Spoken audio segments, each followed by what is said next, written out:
Morning walkers తో BRS MP అభ్యర్థి బోయినపల్లి వినోద్ ముచ్చటించారు. రాజన్న సిరిసిల్ల జిల్లా వేములవాడ మండల పరిషత్ సమీపంలో బోయినపల్లితో పాటు వాకింగ్ లో పలువురు బీఆర్ఎస్ కార్యకర్తలు పాల్గొన్నారు. పార్లమెంట్ ఎన్నికల్లో తనకి ఓటు వేయాలని వాకర్స్ లను అభ్యర్థిస్తూ గెలుపే లక్ష్యంగా కాంగ్రెస్ బీజేపీల తీరుపై రెండు పార్టీలు ఒకటే అంటూ వినోద్ పలు వ్యాఖ్యలు చేశారు.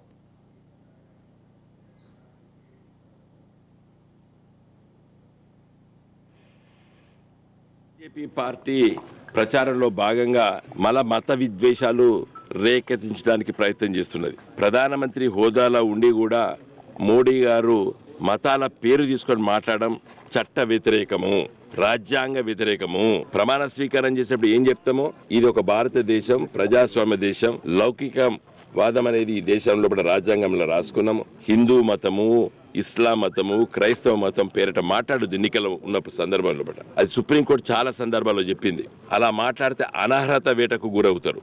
కాబట్టి ఇలా మోడీ గారు మాట్లాడిన విషయం పైన కూడా చాలా మంది స్పందిస్తున్నారు. ఇది ఒక గొప్ప దేశం భారతదేశం.